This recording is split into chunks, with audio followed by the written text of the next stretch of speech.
Support comes from the Missouri Forest Products Association. Missouri produces wood pallets, railroad ties, white oak barrels, hardwood floors, and more. Details on the variety of products made in the state are at choosewood.com. This is St. Louis Public Radio.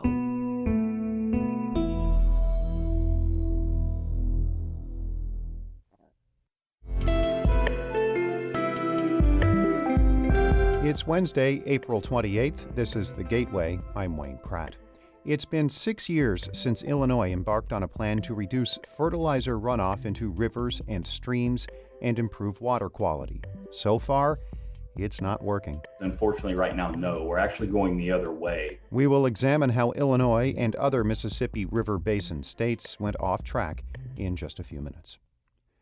The St. Louis County Council is pausing residential evictions in the county, but the relief is only temporary.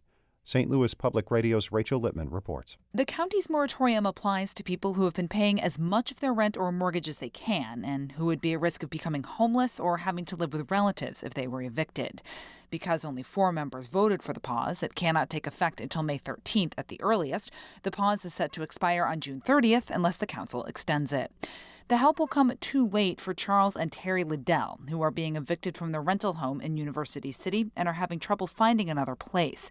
Terry Liddell is urging the council to do more to help people like them. We don't want to be homeless. We're not shiftless, lazy people. There have been 23 residential evictions in St. Louis County since a judge allowed them to start up again earlier this month. Another 116 were not carried out for a variety of reasons. I'm Rachel Littman, St. Louis Public Radio. A study from the St. Louis Department of Veterans Affairs finds the long-term effects of COVID-19 are wide-ranging and serious. Researchers used more than 70,000 patient records in the National VA database. Doctors found that after a month, COVID-19 patients had respiratory, gastrointestinal, and cardiovascular issues and were at a higher risk of dying. Dr. Ziad Al-Ali is one of the study's authors. The burden of COVID is substantial. It's not really small, and it can take different shapes and different forms in different people. He says health systems could see a secondary crisis in long-term COVID patients seeking care once the pandemic subsides. Many voters throughout Missouri are demanding lawmakers fund Medicaid expansion. They rallied outside the state capitol yesterday. St. Louis Public Radio's Jonathan Ahl reports. This is what democracy looks like. Activists rallying outside the Capitol say the legislature is obligated to fund the expansion because voters approved it last summer. Nimrod Chappell is the president of the Missouri NAACP. He says the legislature is violating a basic rule he learned as a kid. When Mama sent you to the store, you come back with what was on the list. You don't buy bubble gum. You don't get you some Cracker Jacks. You come home with what was due. Some lawmakers say the state can't afford expanding Medicaid to 275,000 Missourians, even though the federal government will pay 90% of the cost. If the legislature passes a budget without the funding, the issue will likely end up in court. In Jefferson City, I'm Jonathan Ahl, St. Louis Public Radio. Illinois Governor J.B. Pritzker has signed a massive health care law pushed by the state's Legislative Black Caucus. It seeks to close and study multiple equity gaps in health care, including mandating implicit bias training for health care professionals. It also grants criminal immunity for patients who overdose on illegal drugs and aims to treat community violence as a public health issue. Lieutenant Governor Juliana Stratton, the first black female lieutenant governor in Illinois' history, says this law means the state will address long-standing inequities in health care. This is why I appreciate the Legislative Black Caucus 4 pillars, because with each pillar, they went below the surface to tackle the root causes, which is a key precursor to systemic change. The law also invests millions of dollars in state money for services meant to bring down Illinois' black maternal mortality rate. The number of Missouri residents infected with the coronavirus has topped the 500,000 mark. The Missouri Department of Health and Senior Services yesterday reported nearly 525 new COVID-19 cases, bringing the total since the start of the pandemic to slightly more than 500,000.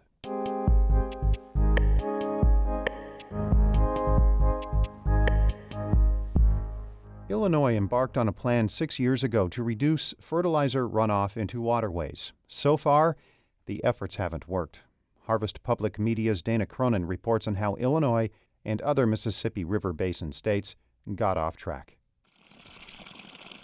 A tile drainage pipe ushers runoff from a central Illinois farm into the East Branch Embra River.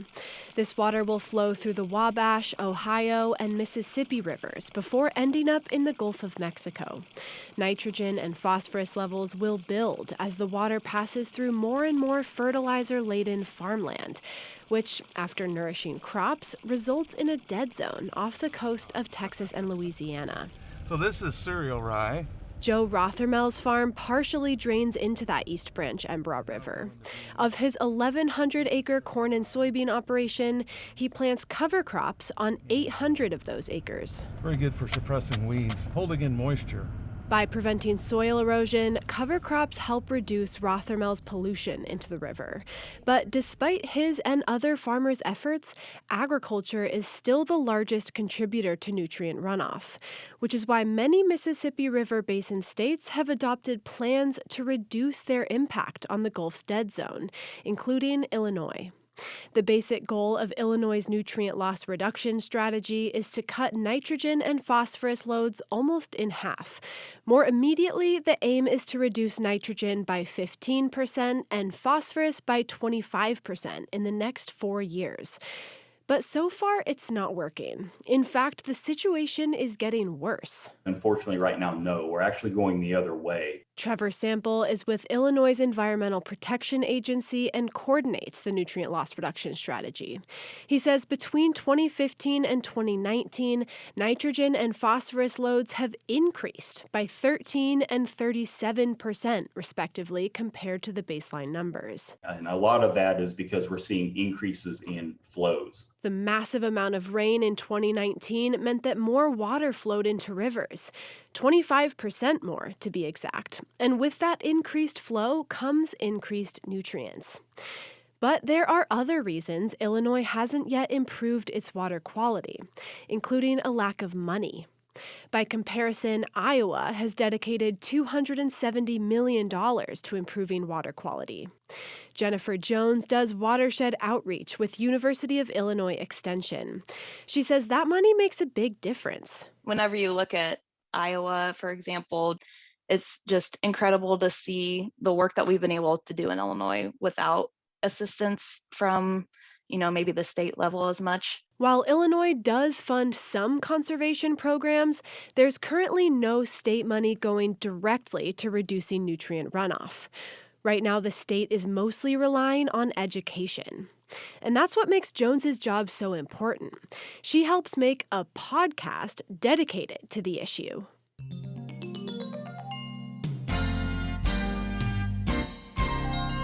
This is the Illinois Nutrient Loss Reduction Podcast, episode 25, uncovering the benefits of cover crops. The podcast covers everything from the benefits of constructed wetlands to which cover crops to plant. More resources like this are needed, says Michael Woods, who manages the Illinois Department of Agriculture's Natural Resources Division. A recent Illinois State University survey found that fewer than half of Illinois farmers had even heard of the strategy. The success of this initiative and the success of protecting our environment while sustaining our agricultural operations really comes down to education. Joe Rothermel, the Central Illinois farmer, thinks it will also take financial incentives and technological advances. And he says we can't leave all of that up to farmers. Conservation is not free. And farmers, are going to have to pay for this themselves, or somebody else is going to have to pay or help pay. And I'm not sure it should be totally on the farmer. Rothermel says he's hopeful the new Biden administration will contribute federal dollars to conservation programs, including programs aimed at cutting down on farm runoff. I'm Dana Cronin, Harvest Public Media. Harvest Public Media reports on farm issues in collaboration with St. Louis Public Radio and other public media stations in the Midwest. Shula Newman is the executive editor of St. Louis Public Radio. Music by Ryan McNeely of Adult Fur. I'm Wayne Pratt. The Gateway is a production of St. Louis Public Radio. Understanding starts here. St. Louis Public Radio is a service of the University of Missouri St. Louis. Support comes from Missouri Forest Products Association, committed to sustainable and sound conservation of the state's forests, which support more than 41,000 Missouri jobs, resulting in a $10 billion industry. ChooseWood.com.